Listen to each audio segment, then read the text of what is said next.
Occasion ఏదైనా location ఎక్కడైనా తెలుగువారి వేడుక అంటే ఆలివ్ మిఠాయి ఉండాల్సిందే. మిఠాయి అంటే ఆలివ్. అమరావతి వేశ్య వృత్తికి రాజధాని. ఇప్పుడు ఒక సీనియర్ జర్నలిస్ట్ అనలిస్ట్ చేసినటువంటి కామెంట్స్ రాష్ట్రం మొత్తాన్ని అట్టుడికేలా చేస్తున్నాయి. దాదాపు 1630 రోజుల ఉద్యమం తర్వాత అమరావతి రైతుల ఆకాంక్ష మేరకు ఎన్డీఏ ప్రభుత్వం ఆంధ్రప్రదేశ్లో అధికారంలోకి వచ్చిన తర్వాత రాజధాని నిర్మాణం ఊపందుకుంది. కానీ రాజధాని పైన విమర్శల పరంపర మాత్రం యథావిధిగా కొనసాగుతుంది. అసలు ఈ కామెంట్స్ని ఏ విధంగా అర్థం చేసుకోవాలి? అమరావతి రైతులు ఇమీడియట్గా ఆయన అరెస్ట్ చేయాలంటూ ఆందోళనకు కూడా దిగుతున్నారు. దీనిపైన విశ్లేషణ చూద్దాం. మనతో పాటు ఆంధ్ర మేధావుల forum founder chairman Chalasani Srinivas గారు ఉన్నారు. చలసాని శ్రీనివాస్ గారు నమస్తే. నమస్కారం అండి, అందరికీ నమస్కారం. సార్, ఏంటి అసలు ఈ కామెంట్స్ని ఎలా చూడాలి? ఆయన ఏదో ఒక పేపర్లో వచ్చింది, లేదంటే నేషనల్ రిపోర్ట్ వచ్చింది, దాన్ని దృష్టిలో పెట్టుకొని చేస్తున్నాము, చెప్పాను నేను, దీనిలో తప్పులే. ఆయన ఇచ్చిన వివరణ కూడా మళ్ళీ అలానే ఉంది, అది వివరణలా లేదు. ఎలా చూడాలి ఈ కామెంట్స్ని? అమరావతి పైన ద్వేషమా, లేదంటే ఎందుకు ఇలా మాట్లాడి రెచ్చగొట్టేటువంటి పరిస్థితి, ముఖ్యంగా మహిళలను కించపరిచేటువంటి పనులు ఎందుకు చేస్తున్నారు? ఒకటండి, కృష్ణరాజు గారు నాకు చాలా కాలంగా పరిచయం. దాదాపు 2007 అంటే 17 సంవత్సరాలు 18 సంవత్సరాల నుంచి. కానీ ఎప్పుడైతే నేను ఆ రోజు నేను హరిరామరావు గారు, ఆంధ్ర రాజ్కుమార్ గారు బయటకు వచ్చి ఆంధ్ర హక్కులు అన్నాము, నా మీద విజయాంధ్ర పత్రిక ఒక దాంట్లో చాలా అసహ్యంగా రాశారు. ఎవడు ఎలా చాలా ఫీల్ అవ్వలేదు. తర్వాత కూడా సమస్యను పిలిచారు, వెళ్ళాను. కానీ గత కొద్ది కాలంగా ఆయన వన్ సైడ్కి వెళ్ళిపోవడం మొదలుపెట్టారు. ఇట్స్ వెరీ అన్ఫార్చునేట్ అండి. అమరావతి విషయంలో మాట్లాడినప్పుడు చాలా అసహ్యంగా మాట్లాడటం మొదలుపెట్టారు. నేను అబ్సల్యూట్గా నేను వ్యాఖ్యలను ఖండిస్తున్నాను. ఆయన నిన్న ఇచ్చిన వివరణ కూడా బాధాకరంగా ఉంది. మీరు ఎవరన్నా మనోభావాలు దెబ్బతింటే క్షమాపణ చెప్తున్నాను. ఎవడంటే రాసిన రిపోర్ట్, నేను ఈ దేశం, నేను అనమను, ఈ దేశంలో అత్యధికంగా సోషల్ సెక్స్ వర్కర్స్ ఉన్న స్టేట్, ఈ రికార్డ్స్ వచ్చిన ప్రకారం ఉత్తరప్రదేశ్ దీనికి 10 రెట్లు ఎక్కువ ఉండొచ్చు, రాకపోవచ్చు. బట్ ఆ రిపోర్ట్ కూడా ఏం చెప్తుందంటే, డాక్టర్ రిపోర్ట్ చూశానండి. ఆ రిపోర్ట్ అంటే నెంబర్ ఆఫ్ రిపోర్ట్స్, ఒక రిపోర్ట్ కాదు, 2-3 రిపోర్ట్స్ కానీ, గణాంకాల శాఖ మిగతా ఇచ్చిన వివరాలు కానీ, లేదా సోషల్ మన మిగతా సంస్థల రిపోర్ట్స్ చూసినా నేను ఒకటి చేస్తాను. కర్ణాటక నెంబర్ 1, మిగతా ఆంధ్రప్రదేశ్, తెలంగాణ కూడా టాప్ 5లో ఉన్న మాత్రం ఈ ప్రాస్టిట్యూట్ స్టేట్స్ అంటే చెప్పు తీసుకుని కొడతారండి ఇక్కడ మహిళలను అవమానిస్తే. రెండు రకాల అంశాలు కాబట్టి నేను చెప్తున్నాను, నేను భౌతిక దాడులు చేయమని ఎప్పుడు చెప్పను, దాన్ని వ్యతిరేకిస్తాను. కానీ భౌతిక దాడులు చేసేలా ఉన్నాయి కదా ఆయన ఇస్తున్న వివరణ కూడా. ఆయన చేయకూడదు ఎవరైనా సరే, నేను కానీ ఇవాళ ఎంత నేను ఒక మాట చెప్తానండి, అసలు ఏమనుకుంటున్నారండి వీళ్ళు? ఒక ద్వేషం, ఒక శాడిజంకి వెళ్ళకూడదు. Due respect to everybody. నేను ఆయన మీద ఇచ్చిపోస్తాను, భౌతిక చర్యలకి ఎవరు పాల్పడద్దని చెప్తాను. ఖచ్చితంగా బేషరతుగా క్షమాపణ చెప్పాలని ఆయన విషయం నా వీడియో రాగానే బేషరతుగా క్షమాపణ చెప్పాలని చెప్పి కూడా కోరాను.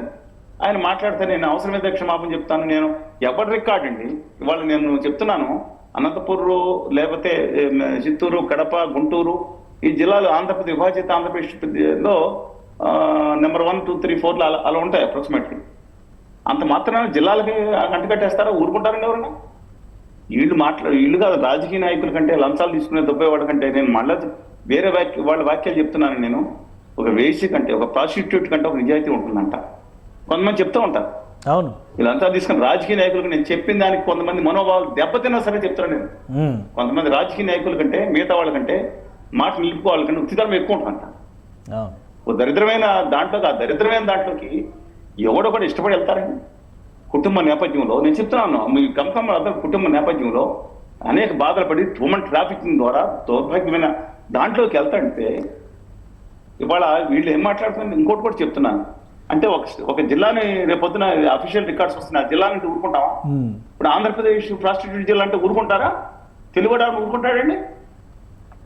కానీ ఒక విషయం చెప్పండి, మీరు ఆంధ్రప్రదేశ్ మండిపోతుంది ఒక్కొక్కనే. కానీ బాధ సంయమనం సొబ్బతో ఉంటాం కాబట్టి చెప్తున్నానండి. మనిషి common sense and nonsense వేలోస్ ఒక్కడే కాదు, ముందు శ్మశానం అన్నారు. అవును, గోస్ట్ సిటీ అన్నారు. అవతల దాన్ని ఏమంటారు, బురదలు కూరుకుపోయే వాళ్ళకి మరి అన్ని స్థలాలు ఎందుకు ఇచ్చారు? పాపం చిన్నాలు కట్టుకోలేరంటే మాట్లాడలేదు. అమరావతి అంటే దాన్ని కట్టింది. నేను కూడా చెప్తున్నాను, దయచేసి కేశవ్ గారు అందరికీ, అమరావతి అంటే నేను ఆ రోజు ఈ రోజు వరకు ఇప్పుడు మాట మార్చారండి. You're in the fields in the last few decades.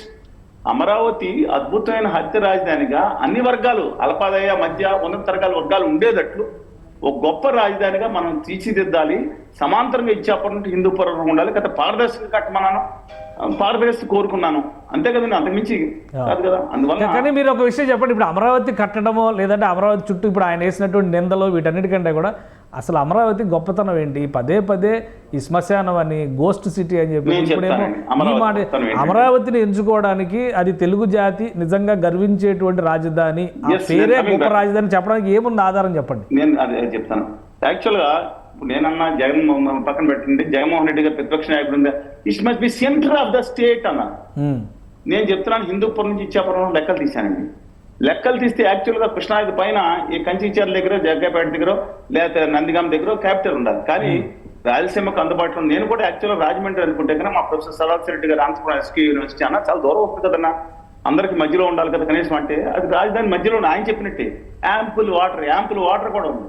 ఇవాళ ఇంకోటి కూడా నేను దాని ప్రాసెస్ చెప్పింది ఇంకోటి చెప్తాను. ఏమంటారండి, అమరావతిని తీసుకెళ్ళిండు ఏమంటున్నారు, మునిగిపోయే ప్రాంతం 11.5 లక్షల క్యూసెక్కులు వస్తే, ఇప్పుడు ఇంతకుముందు వరదలు వచ్చినప్పుడు మీరు చూసారు హైదరాబాద్ పరిస్థితి ఏంటి, ఢిల్లీ పరిస్థితి ఏంటి, ఈవెన్ సౌదీ అరేబియాలో బెంగళూరు, ముంబై, వాట్ అబౌట్ చెన్నై. అలాంటిది 11.5 లక్షల క్యూసెక్కులు పక్కన పాడుతుంటే విజయవాడ నగరానికి ఇబ్బంది జరిగింది, దీనికి ఇబ్బంది జరగలేదే. పైగా వీళ్ళు ఏం చేస్తారంటే బాడీ షేమింగ్ లాగా నగర షేమింగ్. ఆ అమరావతి అంటే దళలామా, నేను మా అబ్బాయి వచ్చినప్పుడు చూసుంటారు వస్తే కాలచక్రాన్ని, అక్కడ ఆ ధాన్య కట్టకం అంటే దీనికి 29 గ్రామాల్లో ఉండి, ఇప్పుడు ఏదైతే వెంకటపాలెం ఎక్కడైతే ఎక్కడ ఉన్నాడో తెలుస్తుందండి, వెంకటపాలెం ఏదైతే ఇక్కడి నుంచి దాదాపు 25 కిలోమీటర్ల పైన ఉంటుంది ఆ అమరావతి. అది ఆ ఫోటోలో వేసి అక్కడ నీళ్లు వస్తాయండి. ఏది ఆ బుద్ధ విగ్రహం ఫోటో తీసి అమరావతి మునిగిపోయిందని ఏం కరెక్షన్ చేయడానికి. ఇప్పటికన్నా నిర్మాణాత్మకంగా విమర్శిస్తే నిజంగా చెప్తాను, జగన్మోహన్ రెడ్డి గారి పార్టీకి వాళ్ళకి ఉండే వీరమ్మాలకి నేను ఒకటే చెప్తాను, నిర్మాణాత్మకంగా విమర్శించాం, తప్పు చేసి విమర్శించాలి, పారదర్శకంగా అడగమని కోరాలి. మిగతా 44 ఎకరాలు తీసుకుని ఎందుకు ఆదాని గారికి పోతారు, వాళ్ళకి తప్పులేదు.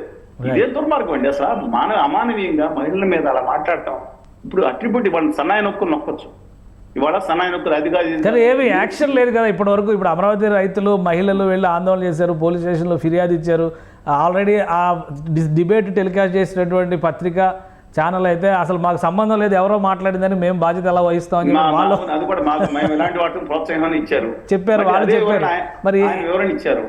ఇంకోటండి, అమరావతి అంటే గుర్తుంచుకోవాల్సింది, మీరు చూసారా పూర్ణకొమ్ము అని, మన 2 రాష్ట్రాలకు ఉండేది పూర్ణకొమ్ము.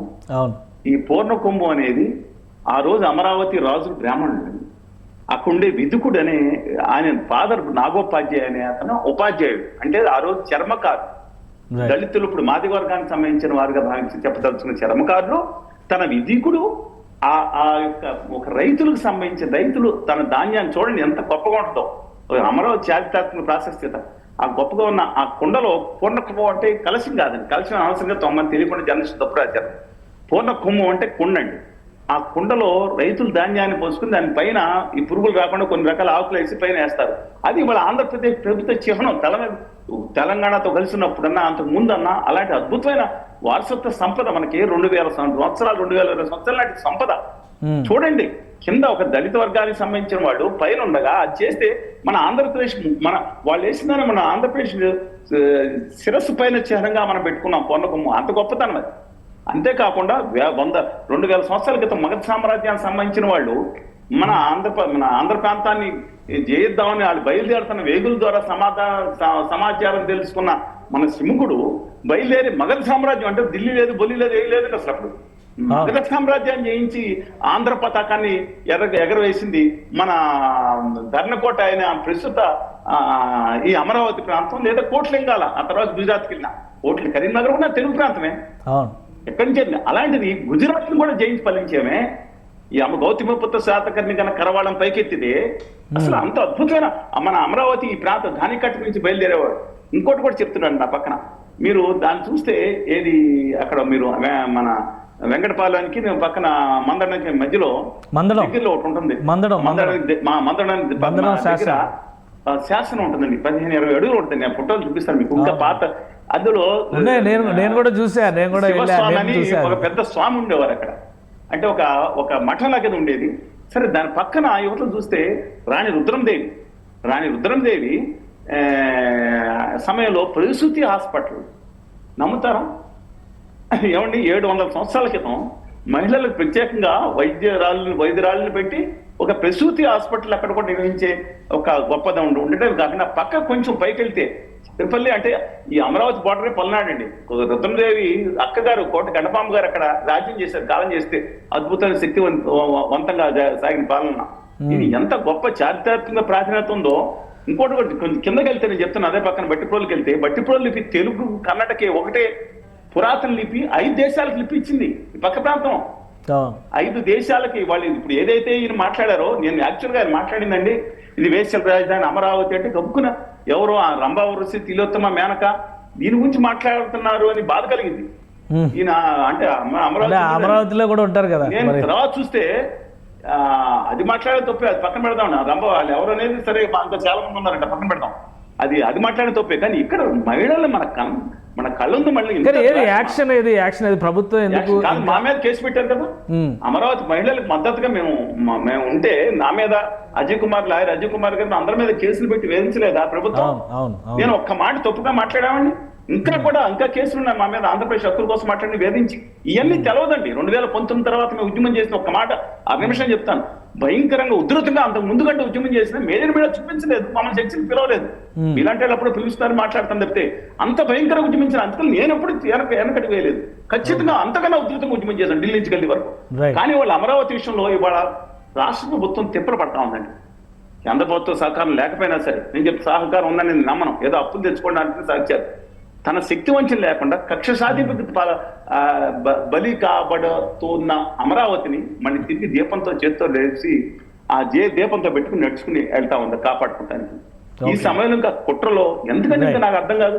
ఇంకా ఏం కావాలండి వాళ్ళకి? నేను దయచేసి చెప్తున్నాను, ఇవాళ అమరావతి విషయంలో humble request Andhra Pradesh chief minister of and deputy chief minister Andhra Pradesh also, దయచేసి మీరు కూడా విభజన హామీలు ప్రత్యేక హోదా కనుక వస్తే ఇవాళ అమరావతిలో కూడా దాంట్లో వాళ్ళు చెప్తున్న మిగతా అన్ని ప్రాంతాలు విశాఖపట్నం నుంచి హిందూపురం వరకు అమరావతిలో కూడా ఇండస్ట్రీస్ 10 లక్షల మంది బాగుంటారు.